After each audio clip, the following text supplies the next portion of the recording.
그 일 후에 하나님이 아브라함을 시험하시려고 그를 부르시되 아브라함아 하시니 그가 이르시되 내가 여기 있나이다. 여호와께서 이르시되 내 아들 내 사랑하는 독자 이삭을 데리고 모리아 땅으로 가서 내가 내게 일러준 한 산 거기서 그를 번제로 드리라.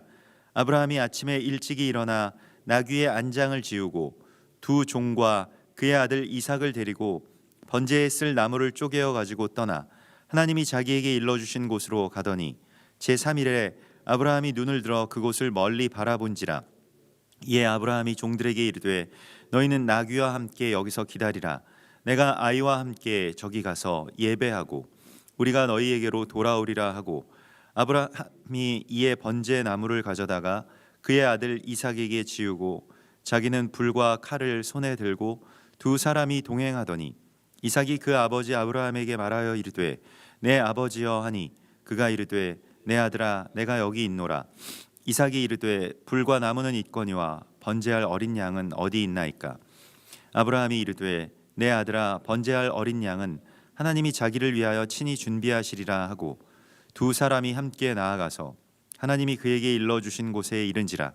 이에 아브라함이 그곳에 제단을 쌓고 나무를 버려놓고 그의 아들 이삭을 결박하여 제단 나무 위에 놓고 손을 내밀어 칼을 잡고 그 아들을 잡으려 하니 여호와의 사자가 하늘에서부터 그를 불러 이르시되 아브라함아 아브라함아 하시는지라.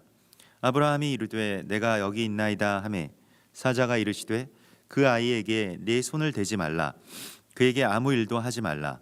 내가 내 아들 내 독자까지도 내게 아끼지 아니하였으니 내가 이제야 네가 하나님을 경외하는 줄을 아노라. 아브라함이 눈을 들어 살펴본즉 한 순양이 뒤에 있는데 뿔이 수풀에 걸려 있는지라. 아브라함이 가서 그 순양을 가져다가 아들을 대신하여 번제로 드렸더라. 아브라함이 그 땅 이름을 여호와 이레라 하였으므로 오늘날까지 사람들이 이르기를 여호와의 산에서 준비되리라 하더라. 여호와의 사자가 하늘에서부터 두 번째 아브라함을 불러 이르시되 여호와께서 이르시기를 내가 나를 가리켜 맹세하노니 네가 이같이 행하여 내 아들 내 독자도 아끼지 아니하였은즉 내가 네게 큰 복을 주고 내 씨가 크게 번성하여 하늘의 별과 같고 바닷가의 모래와 같게 하리니 내 씨가 그 대적의 성문을 차지하리라. 또 내 씨로 말미암아 천하 만민이 복을 받으리니 이는 내가 나의 말을 준행하였음이니라 하셨다 하니라. 이에 아브라함이 그의 종들에게로 돌아가서 함께 떠나 브엘세바에 이르러 거기 거주하였더라. 이 일 후에 어떤 사람이 아브라함에게 알리어 이르기를 밀가가 당신의 형제 나홀에게 자녀를 낳았다 하였더라. 그의 맏아들은 우스요 우스의 형제는 부스와 아람의 아버지 그무엘과 게셋과 하스와 빌다스와 이들랍과 부두엘이라. 이 8사람은 아브라함의 형제 나홀의 아내 밀가의 소생이며 부두엘은 리브가를 낳았고 나홀의 첩 루우바라 하는 자도 데마와 함께 가함과 다하스와 마아가를 낳았더라. 아멘. 나팔절을 욤하 아케다라고 부르기도 합니다. 이 아케다라고 하는 것이 이제 이 토라에 나와 있는 그 아브라함의 모리아산 사건, 이삭을 모리아산으로 데리고 올라간 이야기가 그 히브리 말로는 이제 제목이 아케다라고 합니다. 그래서 굉장히 여러 뭐 주석들이 있고 또 여러 뭐 예술 작품들도 있죠. 모리아산에서 이 아들을 결박하고 그렇게 하나님께 드리는 것이요. 그래서 아케다라고 하는 이 뜻이 이제 히브리 말로 무엇을 붙들어 묶다라고 하는 그런 뜻입니다. 그래서 아브라함이 이삭을 묶은 날이라는 그런 뜻이 됩니다. 근데 유독 이제 나팔절에 왜 이러한 그 본문을 이러한 말씀을 이스라엘 백성들이 나눌까? 이런 것이 물론 그 전승 가운데서는 이제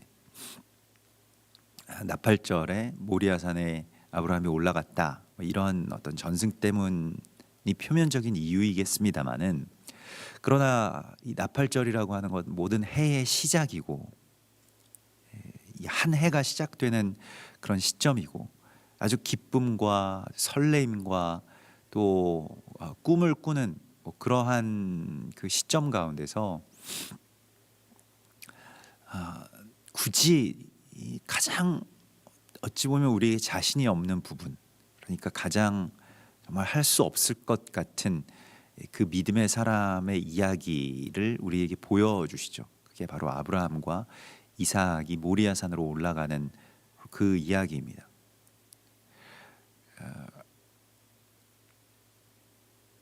그런데 하나님께서 이제 아브라함에게 독자를 주시고 또 아브라함에게 브엘세바 언약을 맺게 해주신 바로 그 이후에, 사실은 그 정도 됐으면 이제 아브라함에게 약속하신 복을 주시고 정말로 그의 자손이 해변의 모래와 같이 많고 이 하늘의 별과 같이 정말 무수한 그러한 번성과 부흥을 주시면 참 좋겠는데, 아브라함에게 다음 단계가 남아있다라고 말씀을 하시면서 시험을 하신다는 것입니다. 그래서 그를 부르시되 아브라함아 하시니 그가 이르되 내가 여기 있나이다. 그래서 이 아케다의 본문 가운데서 중요한 그 한 가지 말이 내가 여기 있나이다라고 하는 말입니다. 그래서 힌내니라고 하는데, 이 힌내니라고 하는 것은 그 자신의 위치를 드러내는 것이기도 하지만 자신의 상태를 하나님 앞에 고백하는 것이기도 합니다. 그래서 이사야가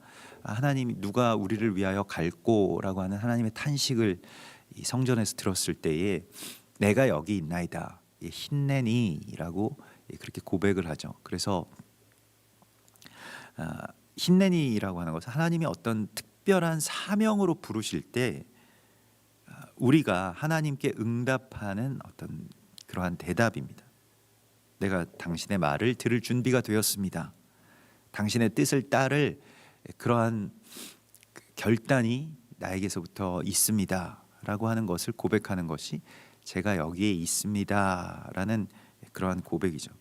모세도 그랬고 사무엘도 그랬고 이사야도 그랬고 예수아도 그랬고 다 제가 여기 있습니다 라고 하는 그러한 고백으로 하나님 앞에 나아갔습니다.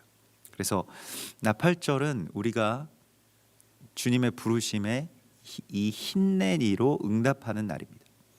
주님 제가 여기 있습니다 라고 하는 그 고백을 드리는 날입니다. 주님이 어떠한 말씀을 하실지는 모르죠. 그러나 아브라함에게는 뭐 자신이 있었습니다. 그렇죠. 그 수십 년 전에 본토와 친척과 아버지의 집을 떠나올 때 그때 순종했던 자신감이 있었죠. 나는 그렇게 뭐 어떤 말씀이든지 내가 순종을 왜 못하랴. 심지어는 오랫동안 아들로 기르던 이스마엘을 쫓아내라고 하는 하나님의 말씀에도 근심스러웠지만 순종했던 아브라함이었습니다. 그런데 그 다음에 부르심은 아들 이삭을 데리고 올라가서 죽이라고 하는 것이었습니다. 사실 이 인신제사라고 하는 것은 성경에서 엄격하게 금지하고 있는 바이고 하나님께서 한 번도 사람에게 요구하신 적이 없는 이야기였죠. 게다가 그 인신 제사를 드리는 풍습은 그 가나안 땅에 아주 널리 퍼져 있던 그 자녀를 그렇게 이 불에 통과하게 하고 또 때로는 불에 태워서 그렇게 인신 공양을 하면서 무언가 어떤 가뭄이나 뭐 이러한 것들을 그렇게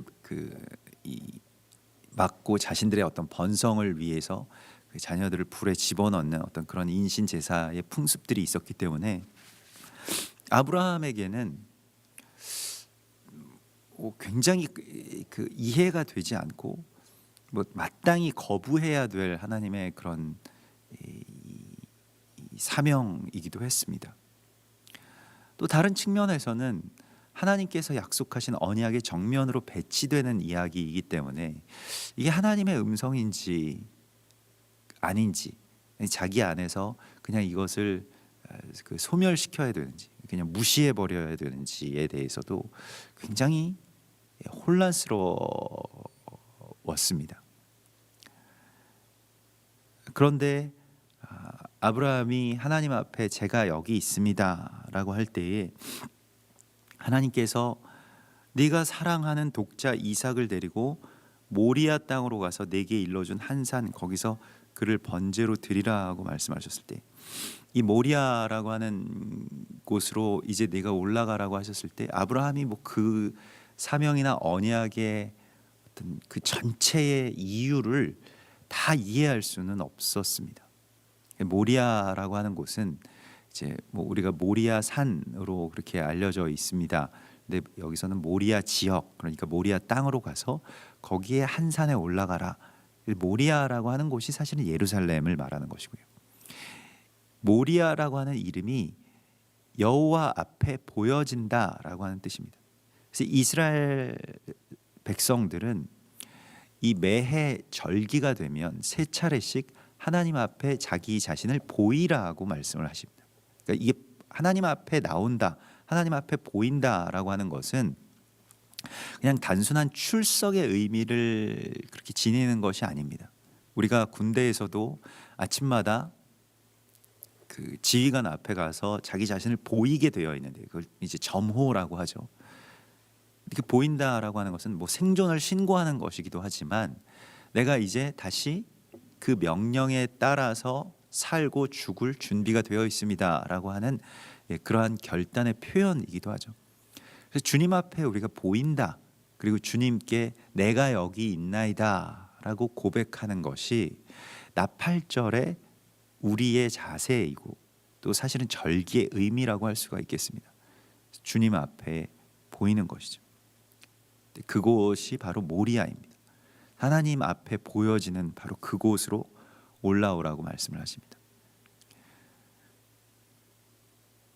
우리가 피난처 삼던 어떤 다른 바위가 있다면, 또 그저 우리가 잠시 우리의 치부를 가리기 위해서 어설프게 만든 그 나뭇 잎사귀로 만든 것과 같은 그러한 이 아담의 피신처는 참된 안식처가 되지 못하는 것이죠.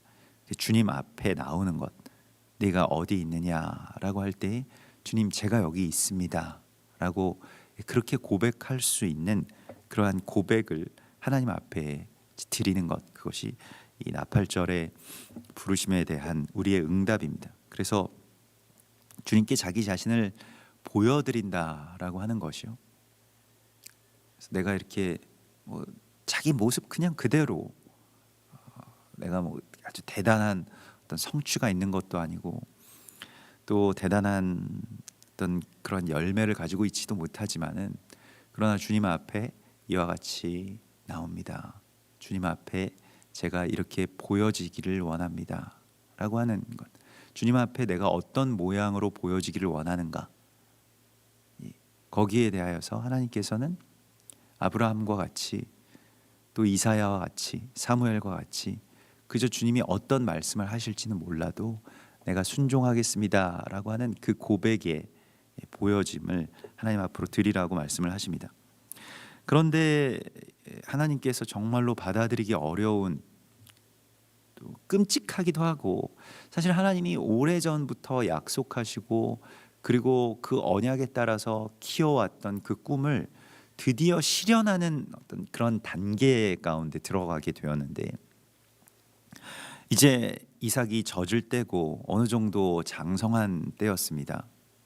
그래서 뭐 이 하아케다의 이 이야기 속에서 주로 이삭의 나이를 최소한 17살 이상으로 봅니다. 그래서 17살에서 많게는 한 35살 정도까지도 이삭의 나이가 그 정도 되지 않았겠는가. 여러 이 횟수의 정황상 그렇지 않겠는가라고 생각을 합니다. 아무튼 그 이삭은 그 나무를 지고 산에 가파른 산을 오를 정도의 체력을 가진 그러한 좀 장성한 아들이었고요. 근데 그래서 드디어 이제 이삭을 뭐 잘 그렇게 결혼시키고 또 그렇게 하나님의 이 거룩한 나라의 그런 번성함 가운데로 이제 나아갈 수 있겠구나라고 마음이 놓여지는 바로 그 시기에 하나님께서는 너희가 사랑하는 독자 이삭을 데리고 올라가서 그를 번제로 드리라고 말씀을 하십니다. 사실 우리가 사랑하는 우리의 자녀를 실제로 이렇게 뭐 번제로 드리라고 하셨을 때 이런 말씀까지는 우리가 믿음이 없어서인지 하나님께서 뭐 요구하시지는 않습니다만은, 그러나 그 뭐 가정을 해서 생각을 해보아도 참 뭐 선뜻 그렇게 하겠습니다라고 말씀을 드리기가 참 어렵죠. 어려운 이야기이고 또 부당하다고 생각하는 경우가 많이 있을 것입니다. 왜냐하면 이삭은 악한 아들이 아니죠. 또 뭐 이 하갈의 아들을 내어 쫓을 때처럼 그렇게 뭐 종의 아들이나 아니면 언약 외에 있는 것이 아니죠. 언약이잖아요. 하나님의 약속과 계획에 따라서 하나님께서 행하신 일이잖아요. 아브라함이 그냥 꿈을 접고 그냥 자신의 어떤 기도도 하지 않았을 때 하나님께서 아브라함 100세 때 주신 아들이잖아요. 그런데 하나님께서 주셨는데 하나님께서 죽이라고 하시면 그거 어떻게 되는 일입니까? 우리가 그것을 어떻게 받아들여야 할까요?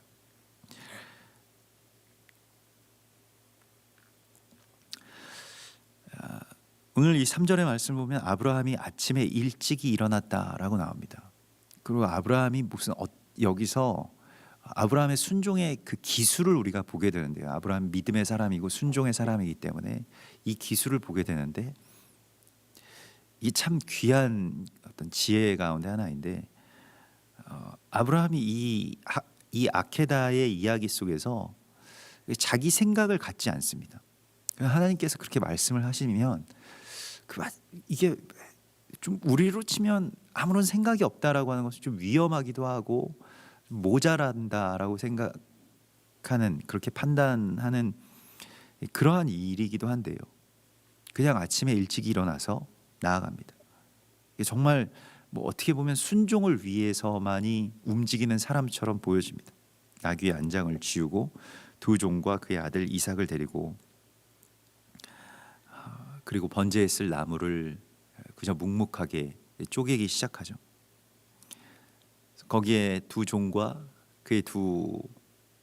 그의 한 아들이 있습니다. 여기서 뭐 두 종을 이 아브라함이 끝까지 자기 상속자라고 생각했던 그 늙은 종, 나중에 이제 늙은 종이 되는 그 엘리에셀과 또 그 쫓아냈던 이스마엘이라고도 이야기를 하기도 합니다. 그러니까 이스마엘이 쫓겨났지만 뭐 어디 멀리 뭐 애굽 땅으로 들어가고 그런 것이 아니라 나중에 아브라함의 이 장사에도 이렇게 참석하는 그런 모습을 보게 되거든요. 근데 뭐 이것은 뭐 그 외에 어떤 전승이기 때문에 뭐 이걸 따로 우리가 뭐 그 의미를 찾을 필요는 없겠습니다만은, 아무튼 그렇게 뭐 자신의 예전 그 아들들과 지금 현재의 아들, 이것은 어찌 보면 사명이라고도 할 수가 있을까요? 아니면 자신의 신념이라고도 할 수 있을 것입니다.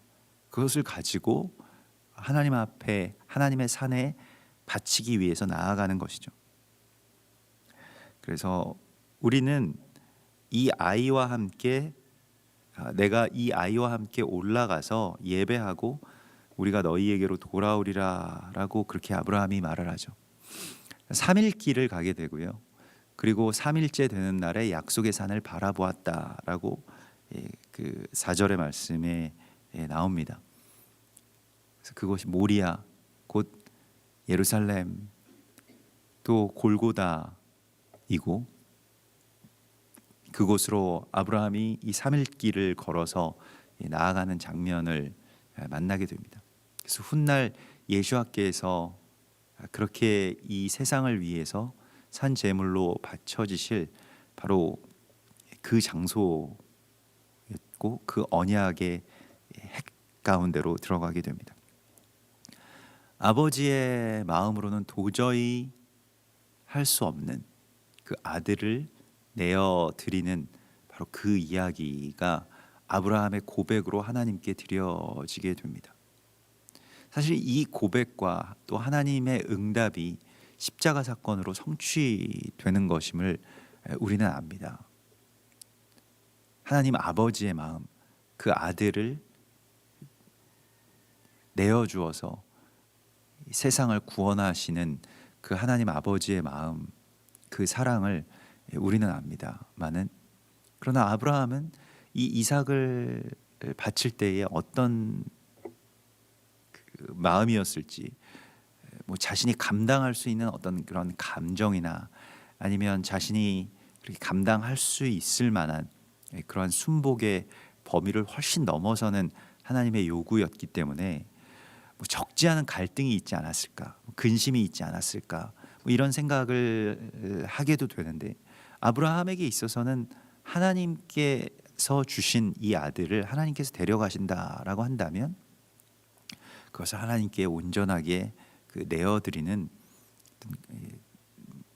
그런 순복이 있었고, 자기의 생각으로 이 여러 가지의 어떤 정황들을 판단하지 않는 그러한 참 순복을 보게 됩니다. 이것은 사실은 우리가 우리의 어떤 그 인격이나 아니면 우리의 생각에서 받아들일 수 있는 범위를 넘어서는 순종의 이야기입니다. 참 어려운 이야기이죠. 그래서 나는 이 아이와 함께 저기 가서 예배하고 너희에게로 돌아오리라고 하는 이 아브라함의 이 아이라고 표현한 말이 이게 그 나아르라고 해서 이게 청년이라는 뜻입니다. 그러니까 그 아주 건장한 청년을 나아르라고 부르거든요. 그래서 그러니까 아기 유아가 아닌 것이죠. 그래서 이 아브라함을 가져다가 이 아브라함이 번제나무를 가져다가 그의 아들 이삭에게 지우고 불과 칼을 손에 들고 올라갑니다. 함께 동행하고요. 사실은 이 마지막 때의 이 동행이 하나님 앞에 드리는 우리의 이 최종적인 어떤 그러한 그 길이 되겠는데요. 아비의 마음이 자녀들에게로 돌이켜지고 자녀들의 마음이 아비에게로 돌이켜진다라고 하는 이 이야기가 사실은 아브라함과 이 건장한 이삭의 이 동행 가운데서 일어납니다. 이삭이라고 무슨 생각이 없고 눈치가 없었겠습니까마는, 그래서 아버지에게 참다 못해서 물어보죠. 불과 나무는 우리에게 있거니와 번제 드릴 제물은 어디에 있습니까? 라고 그렇게 물을 때에 내 아들아, 번제할 어린 양은 하나님이 자기를 위하여 친히 준비하시리라.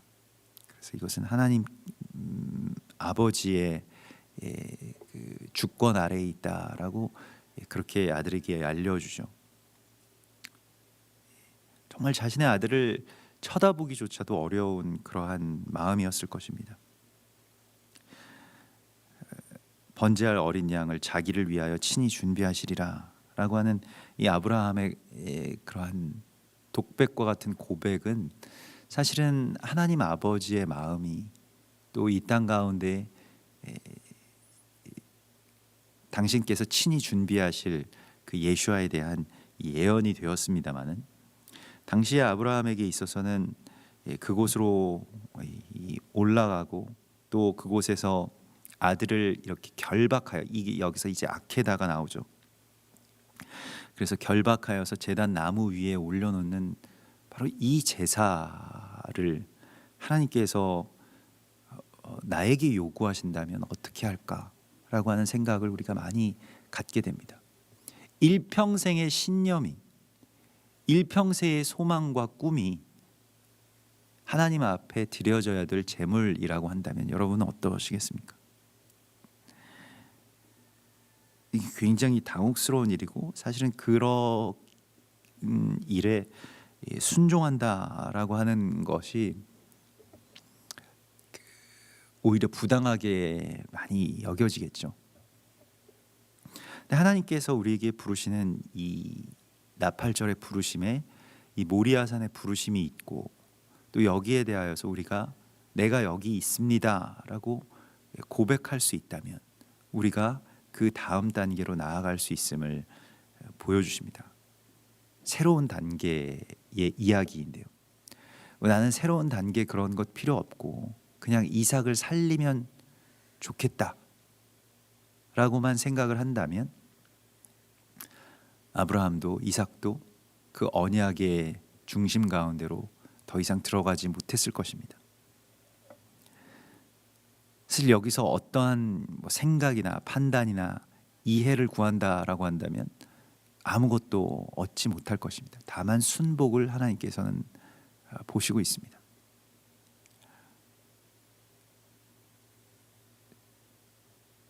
우리는 결과를 알기 때문에 아브라함이 그렇게 이삭을 드리는 장면이 크게 괴롭게 느껴지지 않습니다만은 아브라함과 이삭은 결과를 몰랐기 때문에 그저 아들이 죽는 것에 대한 순복만을 하나님 앞에 드릴 수 있었습니다.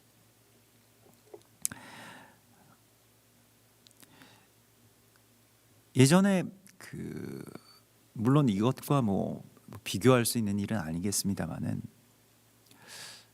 하나님께서 이제 이스라엘에 대한 사명을 주시고 한세 사람과 가정교회에 대한 그러한 큰 부르심을 주셨다라고 하는 것, 그래서 그것이 우리 안에 왔을 때 또 교회가 세워지고 또 함께 그렇게 이스라엘과 또 마지막 때의 이 교회, 가장 작고 그러나 가장 강한 그러한 이 초대교회와 같은 그 가정교회를 세우고 함께 그렇게 나아가는 길이 하나님께서 주신 꿈이고 또 사명이고 또 그것을 이제 막 시작해서 이제 조금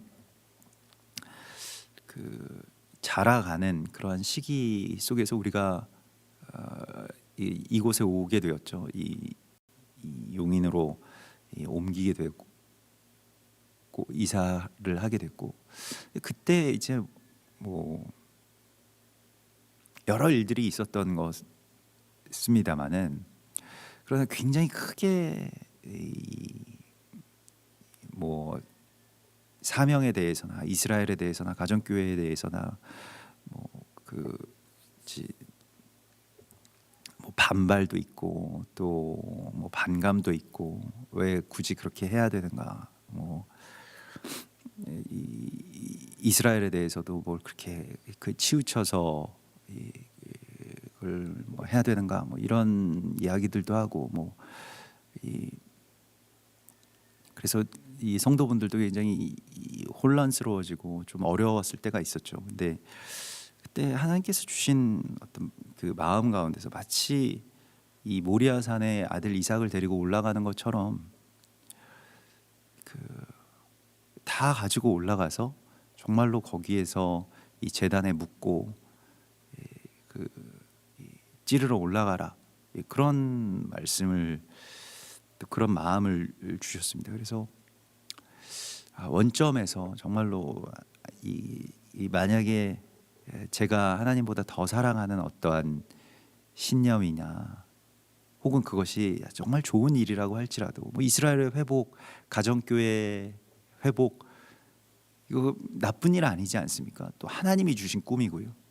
또 하나님께서 자라게 해주시고, 그래서 여기에 이제 나의 모든 어떤 삶과 마음을 다 쏟고 있었던 바로 그 차에 이걸 가지고 올라가서 못 박으라라고 말씀하시는 그러한 말씀에 굉장히 당혹스러울 수밖에 없었고, 그럼 지금까지 한 건 뭐가 되고, 지금까지 그렇게 크게 대단한 어떤 성취가 있는 것은 아닙니다만 그래도 함께 그렇게 애써왔던 우리의 이 동역자들과 또 나는 어떻게 되는 것인가, 이런 생각들을 이제 하게 되죠. 근데 하나님께서 못 박으라고 하시면 저는 그냥 못 박겠습니다. 내가 이 신념을 섬기는 것이 아니고 또 내가 이 사명을 예배하는 것이 아니고 하나님 예배하는 것이기 때문에 하나님이 하라고 하신 일, 또 하나님이 주신 사명, 마치 나의 자식과 같이 굉장히 소중하게 여겨왔던 것이기도 하지만 버리라고 하시면 버릴 준비를 하겠습니다라고 그렇게 고백을 하고 성도들과도 또 그렇게 나누었던, 그래서 정말로 하나님의 뜻이 아니고 하나님께서 멈추라고 하시면 이제 이 모든 것들을 다 멈추겠습니다라고 하는 그러한 그 고백을 한 적이 있었습니다. 지금도 거기에 대해서는 유효합니다만은 그리고 모든 것을 다 그러면 어떤 저에게 주셨던 생각이나 마음이나 이런 것들을 내려놓고 하나님의 마음을 구하겠습니다라고 하는 그러한 이 고백으로 나아갈 수 있었던 어떤 말씀이 또 창세기 22장의 말씀이죠. 결과적으로는 이삭을 살려주신 것과 같이 하나님께서 우리 교회에도 또 그런 어떤 주셨던 사명에 대해서 아직까지 소멸시키지 않으셨습니다마는, 그러나 그 과정 가운데서 제단을 쌓아놓고 나무를 벌려놓고 그 아들을 결박하고 아들을 묶는 것과 같은 그 자신의 어떤 신념, 꿈의 결박, 이러한 것들이 하나님의 시간 가운데서 반드시 우리에게 요구됩니다. 나쁜 것 아니고요.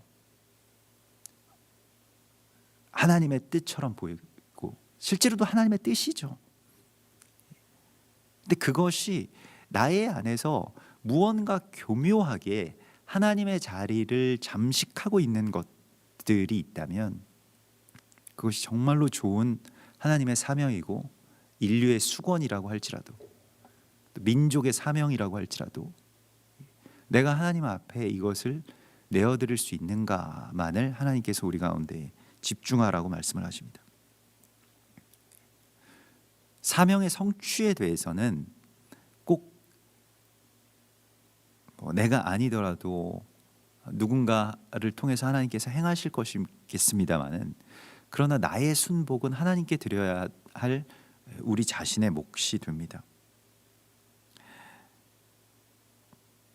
이삭도 이 과정 가운데서 아버지에게 반항하지 않고, 또 이삭의 입장에서 곰곰이 생각해 보면 아브라함은 그래도 자신의 어떤 고결한 순복을 하나님 앞에 드릴 수 있었다라고 한다면, 이삭은 그러한 어떤 영적인 명예를 얻는 것도 아니었고, 또 자기에게 하나님께서 직접 말씀하신 것도 아니고, 아브라함 그 아버지가 이렇게 혼자 듣고 지금 순종하러 올라가시는데 거기에 내가 어떻게 해야 되는가?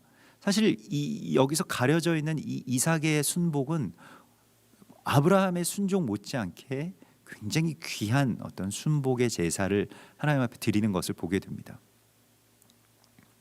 아니, 아브라함은 사명을 받았다라고 그렇게 할 수 있겠습니다만, 그래서 사명받은 사람들이 순종하는 데 있어서 어찌됐든 그것에 직접적인 타격을 받는 이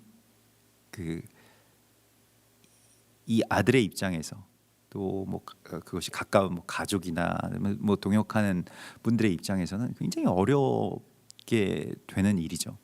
거기에 대해서 내가 순복한다라고 하는 그 이삭의 순복이 오늘날에는 굉장히 쓸데없는 생각으로 치부되어 버리는 그러한 시대에 우리가 살고 있습니다.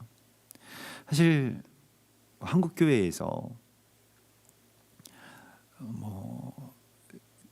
여러 가지 어떤 문제들도 많은 어떤 한국 교회입니다만은, 그러나 저는 귀한 전통이 우리 그 성도들이 그저 하나님 말씀에 순종할 때, 물론 자기에게 직접적으로 계시하셔서 하나님 말씀하신 것에도 순종합니다만은, 그러나 영적인 어떤 대표 혹은 영적인 그런 그 인도자, 목회자나 그런 분들의 어떤 순복에 그냥 전적으로 따라서 순복하는 그런 모습들을 예전에는 많이 갖고 있었죠. 그래서 그것이 이 성도들의 신앙 가운데 아주 귀한 그러한 전통이었었고요. 그런데 지금은 그것이 많이 퇴색되고, 또 많은 문제들도 사실 일으킬 수 있죠. 그것으로 그냥 목회자가 이렇게 가면 우리도 그렇게 따른다라고 하는 그 순복이 잘못된 방향으로 악용되기도 하고, 또 여러 가지 폐단도 있습니다만은, 그러나 그 순복 자체에는 하나님께서 주신 큰 그래도 귀한 어떤 마음과 또한 그 복이 됩니다. 사실 그 결과에 대해서는 뭐 그것이 좋으냐 나쁘냐 또 다른 어떤 판단의 문제가 될 수 있겠습니다만은, 그래서 오늘날에는 뭐 이제 그런 식으로 예수를 믿는다라고 하는 것이 좀처럼 보여지지 않죠. 그러니까 아버지가 순종하면 그냥 아들은 따른다라고 하는 것에 대해서 굉장히 부당하게 느끼는 이 세대의 이 뭐 갈등과 그런 정신을 우리가 이제 보게 됩니다. 자녀들의 세대가 그 순복을 함께 성취해 나아가는 것이 서로에게 마음이 돌이켜지는 것인데, 어느 정도의 신뢰가 있어야 아브라함은 하나님의 이 부당한 요구에 순복할 수 있고 또 그의 아들 이삭이 아브라함에게 순복할 수 있을까, 이런 생각을 하게 됩니다. 정말로 이 신뢰라고 하는 것이 결국 믿음이 되겠는데요. 우리가 하나님을 믿는 믿음이, 하나님이 이삭을 바치라고 하시면 그것이 이 모든 것들을 망치고 해가 되는 일이 아니라고 하는 것에 대한 그 마지막 믿음, 내 목숨은 내에 던지지만 그러나 이 모든 것들이 하나님의 뜻을 이루는 데에 사용될 것이라고 하는 그 믿음으로 이제 나아가는 것이죠. 그래서 이삭도 순복하고 또 아브라함도 순종하는 이 위대한 일들을 이 나팔절에 우리에게 보여주십니다. 그리고 우리에게 이 모리아산으로 와서 너희의 신념을, 또 너희의 마음을, 너희의 사명을, 너희의 꿈을 이제 결박하고 다시 처음부터 시작하는 그 지점 가운데로 나오라고 말씀을 하십니다. 때로는 그 좋은 신념과 또 좋은 꿈들이 나에게 있어서 결박해서 소멸시켜야 되는 어떤 그러한 재물이 되기도 한다는 것을 오늘 이 말씀을 통해서 우리가 보게 됩니다. 하나님께서 그 아이에게 너의 손을 대지 말라라고 말씀하시는 그 음성을 듣기까지, 그리고 하나님을 두려워하는 것을, 하나님을 경외하는 것을 내가 이제 아노라라고 하는 그 음성을 들을 수 있는 그러한 이 귀한 제사를 우리가 하나님 앞에 바칠 때 하나님께서는 당신의 일을 하셨죠. 그래서 숲을, 그 가시 이 나무에 걸려 있는 그러한 순양의 뿔을 보게 하시고, 그것이 사실 순양의 케렌이라고 하는 것이 이제 예슈아를 뜻하는 것입니다. 그래서 여호와 이레의 하나님 여호와께서 준비하시리라.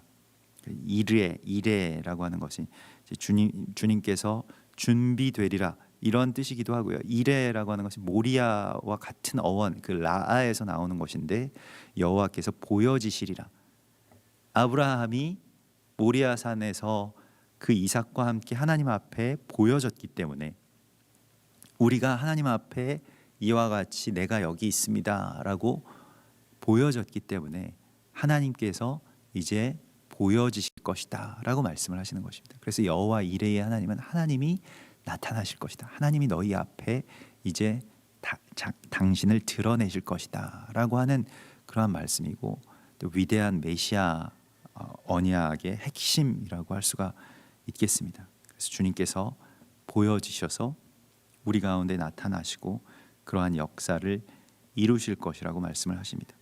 그래서 내가 내 아들 내 독자도 아끼지 아니하였은즉 내가 내게 큰 복을 주고 내 씨가 그 대적의 성문을 차지하리라. 그래서 대적의 성을 차지할 그런 아주 강력한 주의 용사로서 서는 것에 모리아산에 이 아케다가 있음을 하나님 말씀을 하시고, 우리에게 모리아로 올라오라고, 또 그곳에서 너희를 아버지 앞에 보이라고 말씀을 하십니다. 이 말씀 가운데 정말로 위대한 그런 아브라함의 순복과 같이 우리의 순복으로, 또 이삭의 순복과 같이 그렇게 우리의 그 잠잠한 순복으로 하나님 앞에 드릴 수 있는 그러한 귀한 나팔절의 시간이, 절기가 되기를 소망합니다. 우리 같이 기도하겠습니다. 하늘에 계신 우리 아버지시여, 이름이 거룩히 여김을 받으시오며 나라의 임하옵시며 뜻이 하늘에서 이룬 것 같이 땅에서도 이루어지이다. 오늘날 우리에게 일용할 양식을 주옵시고 우리가 우리에게 죄 지은 자를 사하여 준 것 같이 우리 죄를 사하여 주옵시고 우리를 시험에 들게 하지 마옵시고 다만 악에서 구하옵소서. 대개 나라와 권세와 영광이 아버지께 영원히 있사옵나이다. 아멘.